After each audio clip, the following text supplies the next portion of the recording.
आंदोलन के जरिए कांग्रेस में पहचान स्थापित करने वाले सोलम नाटी शर्मा अब कांग्रेस अध्यक्ष की दौड़ में भी शामिल हो गए हैं। आपको बता दें कि जबलपुर के जो अध्यक्ष हैं जगत बहादुर सिंह अन्नू, उनको महापौर की टिकट मिली है कांग्रेस की ओर से, लिहाजा वे अपने चुनाव प्रचार में व्यस्त हो गए हैं। इस बीच चर्चा है कि सोलम नाटी शर्मा को कांग्रेस का अध्यक्ष बनाया जाए। हम उनसे खुद बात कर लेते हैं कि क्या चर्चा चल रही है और किस तरह से वे इस चुनाव को जिताने के लिए भूमिका निभाएंगे। वर्तमान में वे प्रदेश सचिव के पद पर हैं। सौरभ जी, क्या भूमिका रहेगी इस बार चुनाव में, खासकर जो आपके अध्यक्ष हैं, वर्तमान में जिला अध्यक्ष हैं, उनको टिकट मिल गई है, तो संगठन का कार्य, चूंकि आप प्रदेश सचिव भी हैं और अब निकल के आ रही कि अध्यक्ष भी आपको बनाया जा सकता है, तो क्या भूमिका रहेगी इन चुनावों में? देखिए, अगर व्यक्तिगत मेरी भूमिका की अगर आप बात करते हैं तो मेरे को अगर अध्यक्ष बनाया जाता है, नहीं भी बनाया जाता है, ज़्यादा फर्क पड़ता नहीं है, क्योंकि राजनीतिक सफर अगर मेरा देखा जाए तो जिस तरीके से कोई भी चुनाव होते हैं उसमें बड़ी बढ़ चढ़ के हिस्सा लेते हैं। चाहे माननीय तनखा जी का चुनाव रहा हो, पूर्व में महापौर का चुनाव हो, विधानसभा में माननीय विनय सक्सेना जी का चुनाव हो, ऐसे तमाम चुनाव में जो सालों हम लोग काम करते हैं, उस काम के आधार पर उसको वोट में कैसे परिवर्तित किया जाए उसके लिए काम करने का प्रयास रहता है।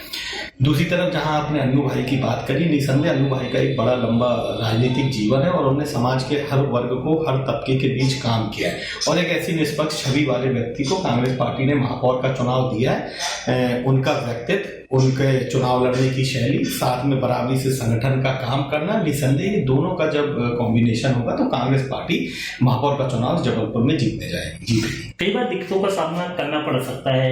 अभी जैसे प्रदेश अध्यक्ष कमलनाथ जी हैं, उन्होंने भी नेता प्रतिपक्ष का पद छोड़ा और गोविंद सिंह जी को नेता प्रतिपक्ष बनाया, तो ऐसे कई भूमिका ग्राउंड लेवल पे जब जानते हैं तो परिवर्तित करनी पड़ सकती है। तो इस दिशा में अगर विचार किया जाए तो क्या संगठन को ऐसा विचार करना चाहिए? देखिए, निसंदेह चुनाव के समय बहुत से ऐसे काम होते हैं जो कि संगठन को करने पड़ते हैं और जो प्रत्याशी चुनाव लड़ता है उसको उस चीज से पृथक रखना चाहिए और रखा भी जाता है, क्योंकि चुनाव एक बहुत अहम चीज होती है। चुनाव में बहुत से विज्ञान लगते हैं, बहुत से जनसंपर्कों में जाना पड़ता है, मीटिंगें करनी पड़ती है, तमाम चीजें रहती हैं। और वहीं दूसरी तरफ जब टिकटों का बंटवारा होता है, कांग्रेस एक बहुत बड़ा परिवार है, बहुत बड़ा संगठन है, थोड़ा बहुत असंतोष भी उभर के होता है। तो इस चीज को सही करने के लिए, इस चीज से पार पाने के लिए संगठन वहां पर सामने आके इन चीजों का मुकाबला करता है, काम करा है। लेकिन अब चूंकि वो जबलपुर के प्रथम नागरिक बनने जा रहे हैं, संगठन को भी बराबरी से चलाना है, तो मैं समझता हूँ सैद्धांतिक तौर पे अध्यक्ष का दायित्व उनको छोड़ना चाहिए और दायित्व अगर वो छोड़ते हैं तो निसंदेह ये उनके फायदे का रहेगा। और मैं बार बार आपको कह रहा हूँ कि अगर ऐसी कुछ प्रक्रिया होती है तो भी ठीक, ना होती है तो भी ठीक, लेकिन मेरी व्यक्तिगत राय है कि अन्नू भाई को अगर महापौर का चुनाव बहुत अच्छे से सरलता से लड़ना है तो उसके लिए छोटी छोटी चीजों पर ध्यान देना पड़ेगा, जिसमें ये बहुत महत्वपूर्ण चीज है और ये चुनाव में उनको फायदा ही करेगी। आप देखेंगे कि किस तरीके से महापौर के इलेक्शन में वे मुद्दे उभर के आ रहे हैं जिससे शहर की जनता पीड़ित थी, चाहे सीवर का मामला हो, दूषित जल का मामला हो, टेम्परेरी कनेक्शन के मामले हो, तमाम ऐसे मुद्दे जो जनता ने पूर्व में भारतीय जनता पार्टी को नगर सत्ता पे बिठाया था कि उनकी हकों की सुरक्षा होगी, उनको उनके अधिकार मिलेंगे, मगर वे ठगा सा महसूस कर रहे हैं। वहीं दूसरी तरफ अन्नू भाई ने जिस तरीके से पार्षद रहते हुए काम करा है, एक महापौर के तौर पर उनकी छवि उभर के शहर में आ रही है। संगठन भी बहुत अच्छे से काम करेगा। मैं समझता हूँ आप ही के माध्यम से, मीडिया चैनल के माध्यम से ये खबरें आ रही हैं कि संगठन में परिवर्तन होने जा रहा है और अगर मौका मिलता है तो निसंदेह बड़ी जोश और खरोश के साथ चुनाव में संगठन के तौर पे काम करने का काम होगा। आपकी पहचान जो है आंदोलन के रूप में ही है। हाल ही दौर में चाहे बिजली के खिलाफ, बिलों के खिलाफ आंदोलन हो, सिविल लाइन का आंदोलन, दूषित जल सहारा आंदोलन, चिटफंड कंपनियों के खिलाफ आंदोलन, इतनी बड़ी भूमिका रहते हैं, लेकिन कहीं ना कहीं जो संवैधानिक पद होते हैं वहां पर आपको टिकट नहीं मिल पाती, वहां चूक हो जाती है कहीं ना कहीं पार्टी। देखिए, कुछ चीज प्रारब्ध भी तय करता है। अगर कहीं चूक हो रही है तो मैं समझता हूँ कहीं ना कहीं इसमें कुछ प्रारब्ध का भी कारण हो सकता है। देर सवेर होगा, माता रानी की कृपा होगी, लेकिन वर्तमान में तो जो देखने वाली बात है वो महापौर के चुनाव को हम लोगों को देखना है गंभीरता से। और आंदोलन करने का जो तरीका है जो आप बताते हैं, ये घर से मिला है। मैंने पारिवारिक तौर पर जब से राजनीति देखी, सीखी, समझी, तो घर पे देखा है मैंने कि राजनीति कैसे करी जाती है, लोगों के काम कैसे किए जाते, कैसे आंदोलन करके और लोगों को आंदोलित करके उनके मुद्दों को, उनके अधिकारों को दिलाने का काम होता है।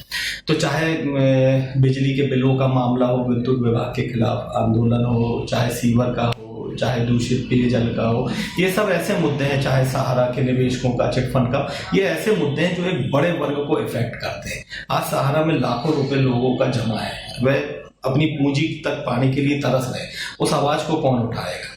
आज लोगों के घर में दूषित जल आ रहा है। अगर हम सार्वजनिक जीवन में आए तो हमको उस इश्यूज को टच करना पड़ेगा, हमको उस इश्यूज पे काम करना पड़ेगा जिससे लोगों के जीवन पे असर पड़ता है। और यही वो इश्यूज है जो लोगों के जीवन पर असर डालते हैं और वो इंतजार करते हैं कि कोई तो इस आंदोलन की अगुवाई करे, कोई तो इस आवाज को उठाने का काम करे। तो न केवल में पूरी समूची कांग्रेस पार्टी, हमारे जितने भी आंदोलन हुए आपने देखा, कांग्रेस के चाहे जनप्रतिनिधि हो, चाहे संगठन के अध्यक्ष रहे हो, तमाम ये साथी मिलकर आंदोलन करते हैं और आम जनता को उनके अधिकारों को दिलाने के लिए सड़कों पर उतरते हैं। क्या तस्वीर हो कि इस बार चुनाव की? देखिए निसंदेह, मैं तो आपको पहले ही बोल रहा हूं, अन्नू भैया की छवि साफ, निष्पक्ष, कर्मशील व्यक्ति की है। मैं तो आपको ये भी नहीं कहूंगा कि भारतीय जनता पार्टी का प्रत्याशी घोषित हो जाए फिर बताएं। अन्नू भैया बहुत भारी मतों से जीतने जा रहे हैं। कांग्रेस के पार्षदों की भी संख्या बहुत अच्छे से आएगी और जो इस शहर की अर्बन एरिया की जो आबादी एक दर्द झेल रही है कि उन्हें भूलवश, गलतीवश, किसी बहकावे में आके जो गलत हाथों में नगर सत्ता दे दी थी, अब उसको सुधारने का मौका आया हुआ है और अन्नू भाई को जिता के कांग्रेस पार्टी का परचम जबलपुर की नगर सत्ता में काबिज होगा। बिल्कुल। तो सौरभ नाटी शर्मा थे, उन्होंने बताया कि मैं तो अपनी संगठन के तौर पर लगातार काम करूंगा, जो मैंने आंदोलन किए हैं और जिनको लोगों को मैंने जोड़ा है वो कांग्रेस के पक्ष में ही काम करेंगे और वोट बैंक भी खासा तब्दील होगा उसमें। और मेरी जो भूमिका रहती है, मैं आंदोलन के जरिए ही आगे बढ़ता हूं और मेरा सतत ये अभियान जारी रहेगा, चाहे मुझे पद कोई भी मिले, मुझे इससे कोई फर्क नहीं पड़ता। मैं पार्टी के लिए काम करता रहूंगा और आंदोलन जैसे अभी कर रहा हूं वैसे ही करता रहूंगा। कैमरा पर्सन संदीप के साथ विवेक तिवारी, पंजाब केसरी टीवी, जबलपुर। हमसे जुड़े रहने के लिए हमारे YouTube चैनल को सब्सक्राइब करें और नई वीडियो की नोटिफिकेशन के लिए बेल आइकॉन को दबाएं। अगर आप ये वीडियो Facebook पर देख रहे हैं तो लाइक जरूर करें और ज्यादा से ज्यादा शेयर करें। धन्यवाद।